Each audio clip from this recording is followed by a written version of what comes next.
Chapter 1. The Young Faces of Eternity. The rain fell softly on the marble steps of St. Helia's library, glistening under the golden glow of the street lamps. It was the kind of night that made time feel thick, heavy, as if the world itself had slowed to listen. Inside, beneath the towering arches of ancient stone and oak-shelved wisdom, 4 young people sat at a circular table, seemingly absorbed in dusty books and ancient maps. Their skin was smooth, their faces unlined. They laughed occasionally, softly, as though not to wake something sleeping just beneath the floorboards. But their eyes told a different story. Caleb's fingers traced the edge of a parchment older than the nation itself. He looked no older than 22, lean and angular, dressed like a modern university student. But when he whispered something in a tongue that predated Latin, the librarian across the room shivered without knowing why. Across from him, Elia leaned back in her chair, a mischievous smile playing on her lips. "This version of the migration record is inaccurate," she said, tapping a map. "They always forget about the Eastern Fleet. Probably because it never came back." She said it like someone who'd seen the ship sail. To anyone watching, the group seemed like an elite, perhaps eccentric, study circle. Bright minds, fascinated by old things. But none of them were students. None of them were even born in this century. Or the last one. They were not young. They were the elders of time. Outside, a clock struck 10 p.m. Time passed for others. For them, it only folded. "You know," murmured Anya, brushing dust from a manuscript with a reverence bordering on grief, "I sometimes forget how long it's been since we stopped aging." Her voice was calm, yet laced with something unspeakably heavy. Caleb didn't answer immediately. He looked toward the tall window, where the night sky revealed only a single star, bright, watching, familiar. "I don't forget," he finally replied. "Not after Alexandria. Not after Hiroshima." A silence settled over them. Not from awkwardness, but from shared weight, the kind that could only exist between people who had lived too long, seen too much. They had names, but they changed with eras. They had homes, but only temporarily. They had memories that stretched back before the formation of the current continents. To live among mortals, they wore time like a mask, adopting fashions, accents, technologies. But beneath it all, they remained the same. Immortal. Enduring. Alone. Their kind were few now. Once, they were hundreds, scholars, seers, guardians, architects of knowledge. They claimed no origin myth, no godly birthright. The truth was simpler and far more haunting. They had simply never died. No one knew why. Not even them. "Do you remember Rome?" Elia asked, her voice playful but her eyes distant. "I remember the heat," Caleb said with a soft laugh. "And the smell of iron. I still get flashbacks when I pass a blacksmith." "Blacksmiths," Anya mused. "That was the last time I felt we understood our place in the world. Before it became so fast."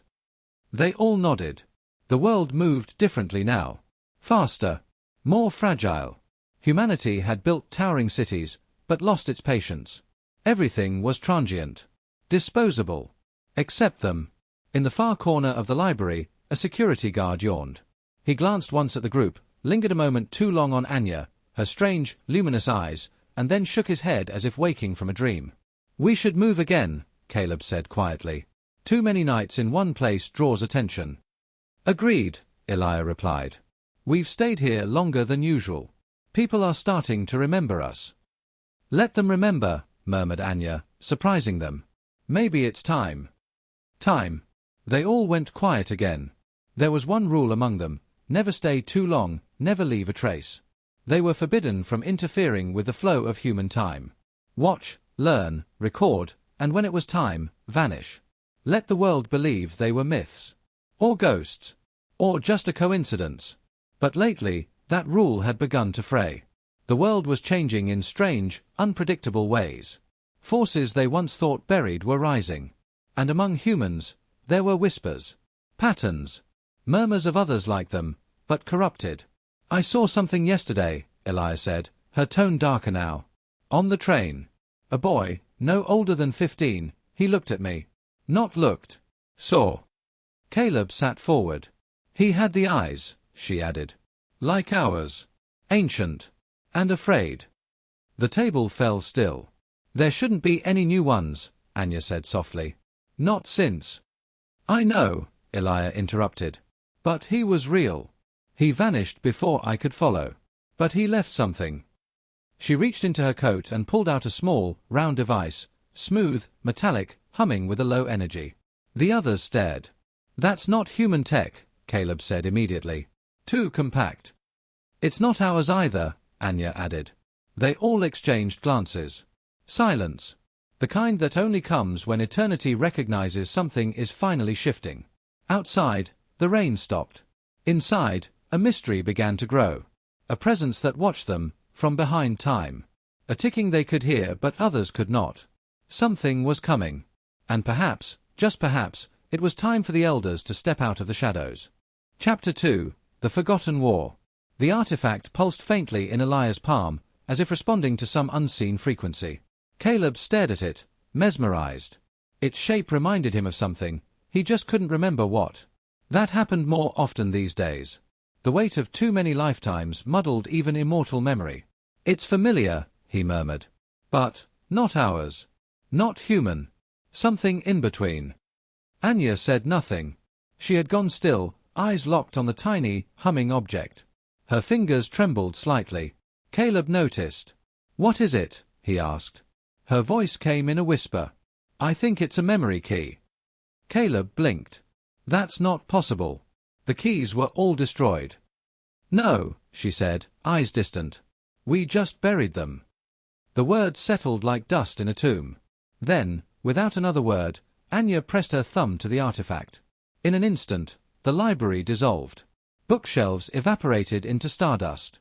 Stone melted into light. They weren't moving, time was. The three of them stood now on a barren plain beneath a shattered sky. Purple lightning crawled across the clouds like veins. Towering monoliths loomed in the distance, half-crushed, symbols carved in a language forgotten before the first human fire. They were no longer in the present. They were back in the war. It had no name. Not one that survived. Long before the pyramids. Before language. Before even the stars as we know them took shape, the war raged across the fabric of existence. Not between nations. Not even between species. But between ideals. Between creation and collapse. Between those who sought infinite evolution and those who craved return to void. And at the center of it, the timeless ones. Anya, Eliah, Caleb. They hadn't always gone by those names, but they were there. Young, then. In appearance, in spirit. Fresh from the first awakenings of cosmic awareness. Back when they believed their endless life was a blessing, not a burden. They had fought not with weapons, but with will. With memory. With essence. Across collapsed dimensions and broken planets, they resisted the entropy that devoured civilizations in hours. We tried to stop it, Caleb whispered, as a fragment of burning sky fell into the blackened sea beside them. We thought we could fix time. Heal it. And we failed, Eliah said bitterly. They all died. Every world we touched. Every one we tried to save. There were billions, Anya added quietly. We watched them burn. The vision shifted again. The battlefield blurred into a garden of crystal trees, then into a city of floating spires under twin suns. Fragments of their pasts drifted like shattered glass. A younger version of Caleb laughed as he sketched equations into light. Eliah wept over a dying child with silver blood. Anya stood in silence as an entire moon crumbled into ash. None of them remembered activating the memories. The key was doing it on its own, pulling from their deepest grief. I used to believe we were chosen, Caleb said, voice raw. That we had a purpose. You were wrong, Eliah replied. We weren't chosen. We were spared. Anya closed her eyes. Do you remember when we chose exile? Caleb nodded slowly. We were broken. Half mad. We thought hiding on Earth would help us forget. But the war never ended, Eliah added. It just changed shape. Back then, they thought stepping away would bring peace. Earth was young, quiet.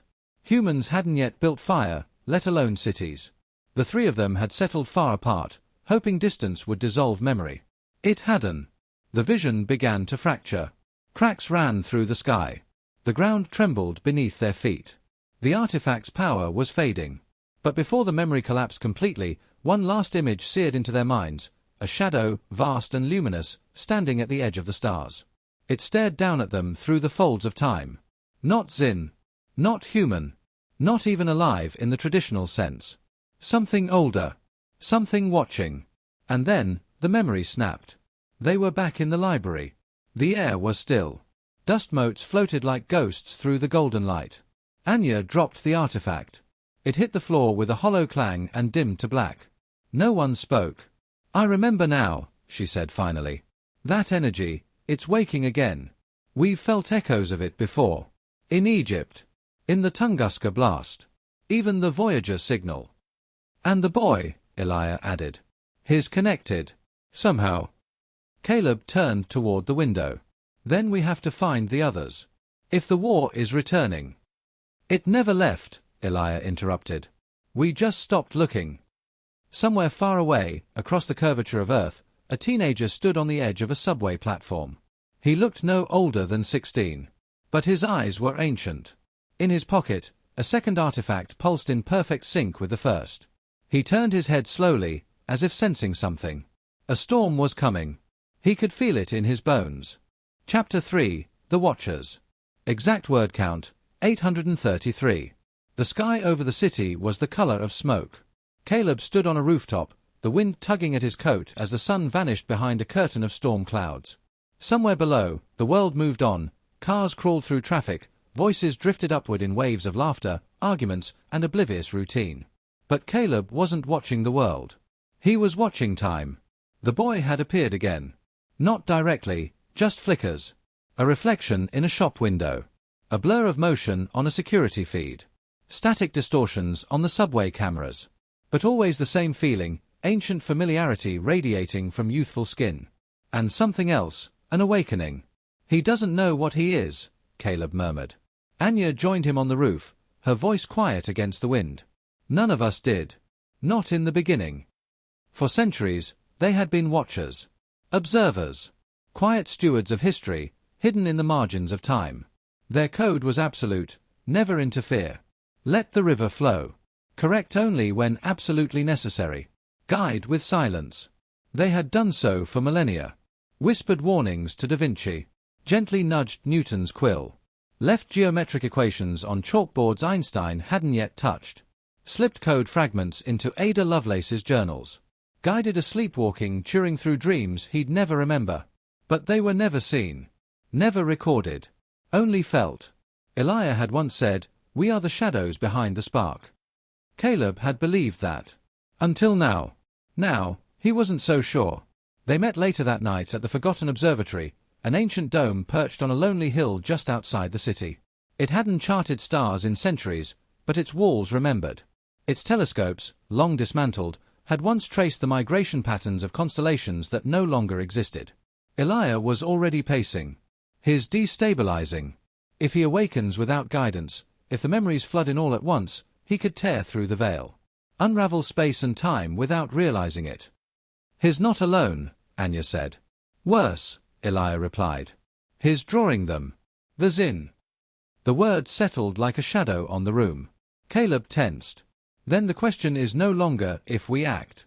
It's how. Silence stretched long and uneasy. They had guided history, but always from a distance. Always veiled. Their influence had kept the world from tilting into ruin more times than anyone knew. They'd delayed plagues, steered inventions, sabotaged dangerous ideologies. Quietly. Invisibly. Never rulers. Never saviors. Only watchers. But now. "I think about Berlin," Caleb said suddenly. Elia looked up. "Which time?"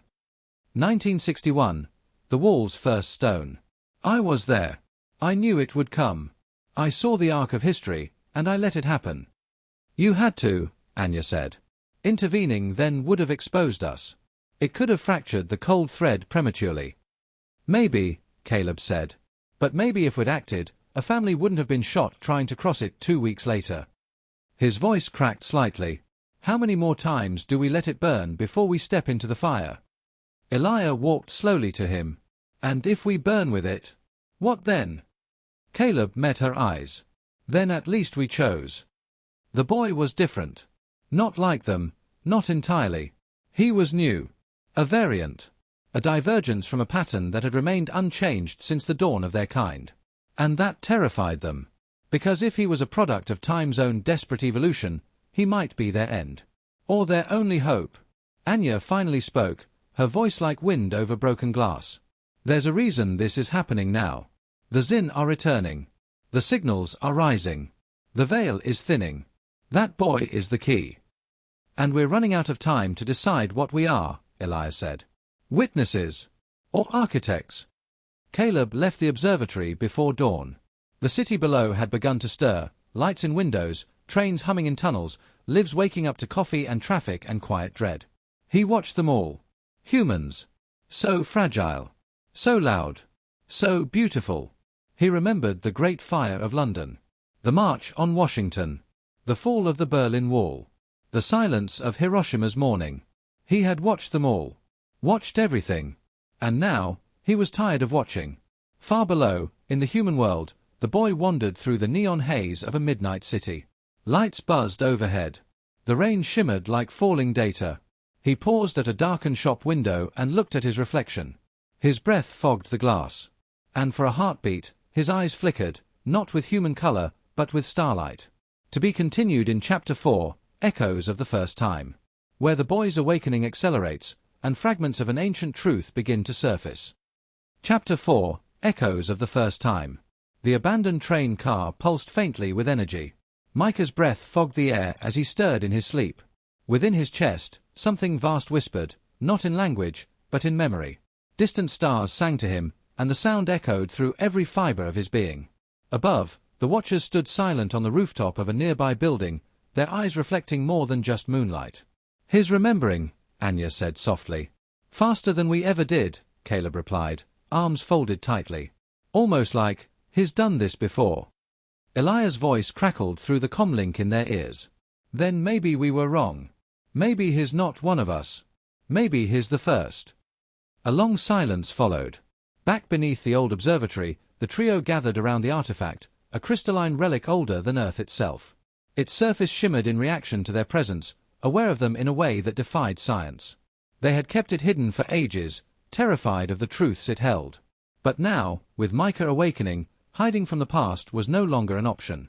Anya placed her hand on the relic. It pulsed gently beneath her palm, and the air shifted. The chamber blurred, light folding inward. And suddenly, they remembered. It was not a beginning, because beginnings imply time. This was before time. There was only stillness, infinite and absolute. Then, a tremor in the silence, the first spark. It didn't explode. It unfolded, stretching, blooming, singing itself into existence. Reality rippled outward like a breath held too long finally released. And from that breath, they came. Not born. Not made. Simply there, willed into being by the very act of creation. Consciousness wrapped in light, entities without name or form, shaped by the newborn universe's first thoughts. They drifted through chaos, shaping it. Not builders. Not gods. Just present, witnesses to galaxies being born, suns dying, black holes swirling with hunger and sorrow. They were few, scattered through the stars. And they remembered everything. Caleb could feel it again now, those first sensations. The joy of watching atoms find structure, the awe of watching nebulae breathe. He had danced across rings of planets that hadn't yet cooled, sung with magnetic winds around gas giants. Back then, their existence had purpose, to observe, to guide, to anchor time's flow. They had names, once, though none were spoken.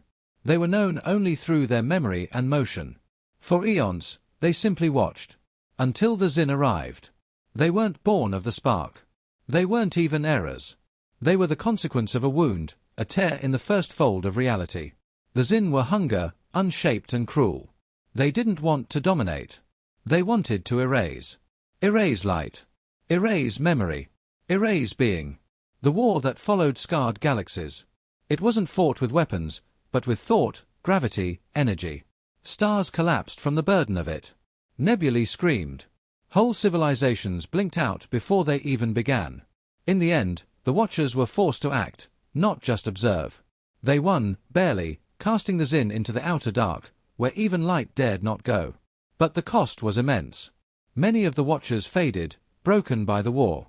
Others buried themselves within the folds of time. Caleb, Anya, Elia, only a handful, chose Earth. Not as conquerors. Not as teachers. As refugees. They had hoped Earth would be a quiet place. A sanctuary. A chance to forget. But forgetting is never perfect. The memory collapsed.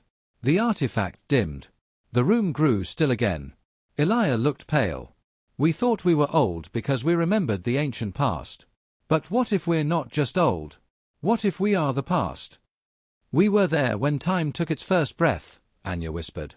We're not just ancient. We're the origin. And now, Caleb murmured, staring at Micah's image on the monitor, the spark is returning. Micah had curled tighter against the cold, the faint glow beneath his skin now steady. His not evolving, Elijah said. His resonating. Reactivating what we buried. But why now? Anya asked. Why him? Caleb answered, because the Zin are stirring again. They all felt it, the low hum at the edge of existence. Something vast. Something hateful. Not here yet, but close. The way a storm teases the horizon. We watched humanity rise and fall for centuries, Anya said.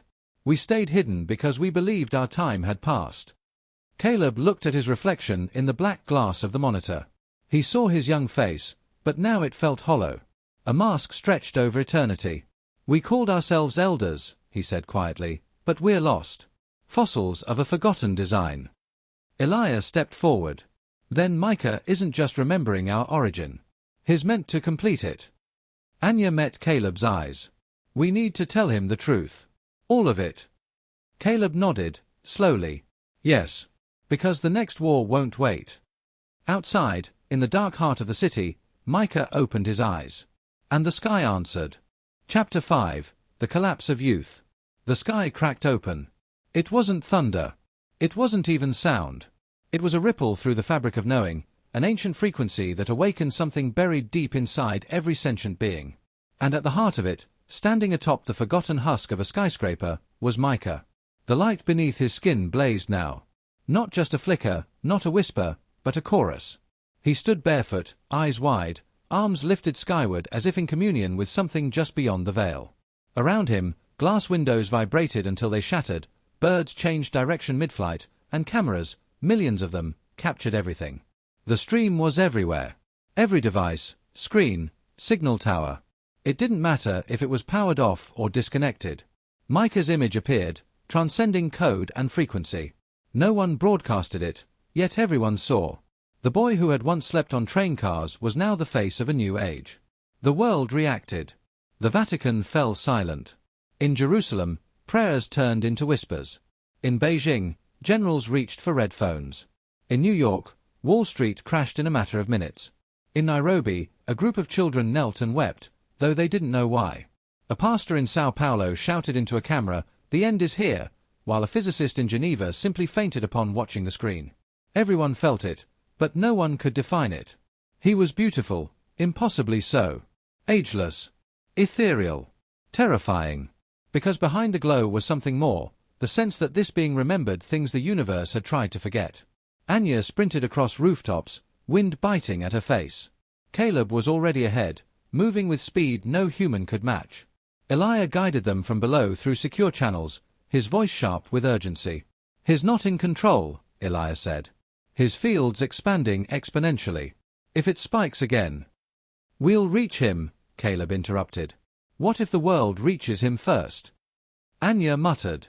Micah was floating now. The building beneath him trembled, dust swirling in gentle arcs around his body. But his eyes were distant, locked on a memory only he could see. Around the world, panic turned into obsession. Government scrambled to contain the image, but it was too late. Some dropped to their knees in reverence. Others loaded their rifles in fear. An emergency meeting was called at the UN, but every representative spoke over the others in fear-laced tongues. In North America, militias declared him a false messiah. In India, millions gathered silently, forming a glowing spiral visible from space. In the midst of it all, Micah whispered a word. Not in any human tongue, but every living being heard it. It meant, return. Caleb reached the roof first. The moment he stepped into the radiant field, his vision fractured. Memories not his own surged into him, stars blooming, civilizations collapsing, love felt and lost across millennia. Micah, he called, staggering forward, you have to ground it. Micah blinked, slowly turning his head. His voice echoed with layered tones. They're watching. Who? Everyone. The Zin. The others. The forgotten ones. They feel me awakening. Anya arrived seconds later, breathless. We're not ready for this, she said. I didn't choose it, Micah said. It chose me. The light flickered. Then it pulsed, once, sharply. Around the world, phenomena began to manifest. Crops in arid soil bloomed overnight. A man blind since birth saw colors for the first time. A dead coral reef in the Pacific began glowing again. But there were darker echoes, too. Earthquakes struck fault lines long dormant. Electronics failed inexplicably. A research station in Antarctica went dark after transmitting a single word, observed. The watchers stood at the edge of revelation. Anya reached out, placing a hand on Micah's shoulder. You're not alone, she whispered. I know, he said, and his voice wavered. But I'm not just me anymore. The words rang with truth. He wasn't just a vessel. He was becoming a convergence point, for everything forgotten, for everyone who had ever been lost in time. A bridge. Between what was and what could be. The wind picked up, circling them in patterns that weren't natural. Energy swirled above, drawing clouds into fractal shapes. Cameras captured everything. And across Earth, the collapse of youth began, not in age, but in illusion. The world saw him. Saw them. And for the first time in countless cycles, humanity understood they were never alone. The universe had been watching, guiding, waiting. Some humans wept in awe. Others raised weapons. In Moscow, tanks rolled toward city centers. In Washington, the sky filled with defense drones. In the streets of Lagos, children began humming the same strange melody Micah had spoken in his sleep. Reverence battled fear. All because the lie of human primacy had cracked. Caleb stepped closer to Micah. It started. There's no turning back. I don't want war, Micah said. I just wanted to belong. Anya's eyes filled with a sorrow older than the stars. None of us got to choose what we are. But maybe we get to choose what we become. Far beneath the earth, machines long buried began to hum, sensing the activation. Sensing him. Eliah's voice came over the comms again. We have a problem. The deep sensors, something is coming. Fast.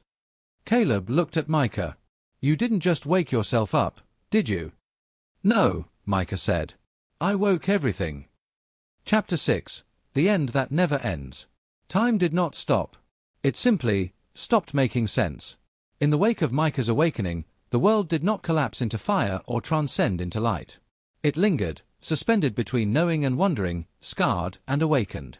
Across Earth, there was no consensus, only silence, reverence, and the quiet hum of something else awakening with him. The Zin did not descend. The stars remained in the sky. And yet, everything had changed. Micah stood on the remains of the old observatory, its dome split in two, revealing a tapestry of stars that now looked unfamiliar. Not because they had changed, but because he had. He no longer saw them as distant suns or celestial metaphors. He saw their memory, their beginning. Behind him, the watchers gathered, Anya, Caleb, Eliah, all weathered by millennia, yet now feeling younger in comparison to him. You feel it too, Eliah said, his voice barely above a whisper. Time unraveling. Not in chaos, but in understanding. Micah nodded slowly. It's not a river, Eliah. Not even a circle. It's a mirror. One that shows us who we were, are, and might be, all at once. He stepped down from the crumbled stone. Each movement now echoed across multiple threads of reality. He could feel himself 5 centuries ahead, offering a name to a forgotten moon. He could feel himself 10,000 years in the past, weeping at the birth of the first star. And in every version, he was asking the same question, why us? Why me? Anya approached, her bioluminescent eyes dimmed by the weight of it all. We called ourselves elders. But we were children, holding on to ancient toys, afraid to grow into our names. Micah turned to her. And what is that name? She smiled gently. Hope. The world, now aware, had begun to build again. Not with concrete or codes, but with questions. Temples made of memory. Libraries with no books, only recordings of dreams. Communities formed not around power, but presence. Humanity no longer chased gods. They conversed with them. Sometimes over shared meals. Sometimes in silent fields where the stars whispered louder than the wind. Of course, not all accepted. Some fled to the dark, fearing what they now knew. Others turned Micah into a symbol, divine, dangerous, or deluded. He didn't correct them. He only watched. And learned. Caleb joined him one dusk, overlooking a valley reborn in bioluminescent trees. "You changed everything," he said, hands in his pockets. "But you don't look proud. You look tired." "I thought I would find answers," Micah admitted. "But all I've found are more doors." Caleb chuckled. "That's the curse of purpose. You never really arrive. You only change what the destination means." "And immortality?" Micah asked. "What do you think it's for?" Caleb hesitated, then said, "Maybe not for doing anything. Maybe just for remembering everything." Micah looked out over the horizon. "Then we are monuments. Not heroes." "Not just monuments," Caleb said, placing a hand on his shoulder. "We are warnings, too. And sometimes, possibilities." Micah sat alone that night, letting his mind drift beyond time's borders. He saw versions of himself scattered across distant galaxies. He saw the Zin again, not as enemies, but as reflections of imbalance, forgotten emotions made manifest by the early universe. He saw fragments of Earth millions of years ahead, silent and covered in crystal. And he saw something else, a doorway, impossibly large, hidden in the folds of space, pulsing like a heartbeat. He understood then. There was no ending. Only transformation. Elijah gathered the others. "The door is real," he said. "We felt its call before. But it never opened until him." Anya frowned. "You think it's an origin point?" "I think it's beyond origin," Elijah replied. "Something that remembers before remembering was possible." "And it's calling him?" Caleb asked. "No," Elijah said. "It's calling us. All of us. The Watchers. The Elders. Even the Zin. All are fragments. And now the mirror wants to become whole." Micah entered the chamber. He had already heard. Not with ears, but with existence. "It's time," he said. Caleb narrowed his eyes. "Time for what?" Micah looked at each of them, the glow within his chest now pulsing with serene certainty. "To choose. Do we remain? Or do we return?" Anya took a breath. "Return to what?" Micah smiled. "To the question before the first question. The breath before the first spark." Behind them, the sky shimmered. Stars rearranged once more, not randomly, but deliberately. A path. A message. "Then this isn't the end," Caleb whispered. "No," Micah said. "This is the end that never ends." The doorway awaited. Neither a place nor a portal, but an experience, one only those unanchored by time could endure. Beyond it, the universe pulsed with untold truths. New laws. New myths. New versions of what it meant to exist. The Watchers stepped forward, together. Some would remain behind, teachers, guardians, dreamers. Others would pass through, into something not even Micah could foresee. He turned once, back to Earth. It was glowing. Not with war. Not with fear. But with wonder. And that was enough. Far away, in a void unrevealed, something stirred. Not a threat. Not a promise. Just possibility. A whisper born from the breath Micah took as he stepped through the door. And somewhere, on another Earth, in another time, a child looked up at the sky and asked a question no one could quite answer. Yet. End of Volume 1, The Watchers. To be continued in Volume 2, The Question Before Time.